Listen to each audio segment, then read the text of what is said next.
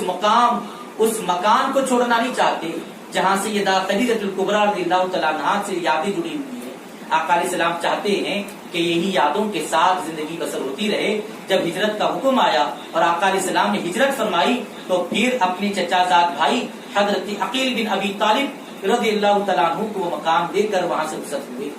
اور پھر وہاں سے وہ مقام یوں ہی چلتا رہا، اور پھر بے شمار یادگاریں وہاں پر باقی رہیں۔ آگے بڑھ کر اس مقام کو مسجد بھی بنایا گیا، بعد میں لوگ وہاں پر نمازیں بھی ادا کرتے، صحابہ کرام تابعین اعظام بھی آگے چل کر جب بھی موقع ملتا تو نمازیں پڑھا کرتے۔ لیکن آگے بڑھ کر سعودی حکومت نے اس مقام کو بھی، اس مکان کو بھی منہدم کر دیا۔ دیکھیں تو صحیح، جب کہ صحابہ نے خود بھی اس مقام کو مسجد بنا دیا ہے، مسجد تھی کم از کم مسجد کے طور پر تو باقی رکھتے، لیکن بدبختی ہائے ان کی بدبختی، افسوس اد افسوس، انہوں نے اس مسجد کو بھی منہدم کر دیا۔ گویا وہ ایک مقام جو سیدہ کی یادگار کے طور پر باقی رہتا، ہمارے لیے بھی بڑی اعزاز کی بات ہوتی کہ اسی مقام پر پہنچتے اور اسی مقام پر کھڑے ہو کر دوگانا پڑھتے جہاں مصطفیٰ کی ابتدا میں سیدہ خدیجہ الکبریٰ رضی اللہ تعالیٰ عنہا نماز پڑھتی، مولا کائنات نماز پڑھتے، رسول پاک علیہ السلام عبادتیں ادا فرمایا کرتے۔ ناظرین کرام، وقت کی تنگی کو مد نظر رکھتے ہوئے بالکل اختصار کے ساتھ چند گزارشات اور چند باتیں سیدہ خدیجہ الکبریٰ رضی اللہ تعالیٰ عنہا کے حوالے سے پیش کرنے کی میں نے سعادتیں حاصل کی ہیں۔ یوں تو بے شمار فضائل آپ کے بیان ہوئے ہیں، ہم اس کا اس مختصر سے وقت میں احاطہ کرنا بالکل ناممکن ہے، بس ہم انہی چند گزارشات کے ساتھ اللہ رب العزت کی بارگاہ میں دست بدعا ہیں کہ مولا تعالیٰ سیدہ کے فیضان سے ہم سب کو سرفراز فرما، مولا تعالیٰ ہماری نسلوں کو ان کے فیضان سے مالا مال فرما، مولا تعالیٰ حبیب پاک علیہ السلام کی محبوب زوجہ مطہرہ ہیں، مولا تعالیٰ ان کے فیضان سے، ان کے علمی فیضان سے، ان کی روحانی فیضان سے مولا ہم سب کو سرفراز فرما، مولا تعالیٰ انہوں نے جس اسلام کی خاطر اپنے سرمایہ کو وقف فرمایا ہے، ان کی شہزادوں نے، ان کے نواسوں نے جس دین کو بچانے کی خاطر اپنی جانوں کو قربان کیا ہے، ان کی شہزادی نے جس دین اور اپنے بابا جان کے دین کی خاطر جن تکالیف کو برداشت کیا ہے، مولا تعالیٰ اسی دین کی حفاظت کرتے رہنے اور اسی دین پر استقامت کے ساتھ عمل پیرا ہونے کی توفیق اور سعادت عطا فرما، مولا تعالیٰ سیدہ خدیجہ الکبریٰ رضی اللہ تعالیٰ عنہا کی قبر پاک پر کروڑوں کروڑوں رحمتوں کا نزول فرما، اور ان کی تصدق میں ہماری اور ہماری نسلوں کو اہل سنت و جماعت کے عقیدے پر قائم و دائم فرما، بحرمت سید الانبیاء والمرسلین برحمتک یا ارحم الراحمین والحمدللہ رب العالمین۔ ناظرین، اس ویڈیو کو لائک کریں، شیئر کریں، مزید ویڈیوز حاصل کرنے کے لیے اس چینل کو سبسکرائب کریں، ساتھ ہی بیل آئیکن کو پریس کریں تاکہ اس چینل پر آنے والی ہر ویڈیوز کی آپ کو بر وقت اطلاع ملتی رہے۔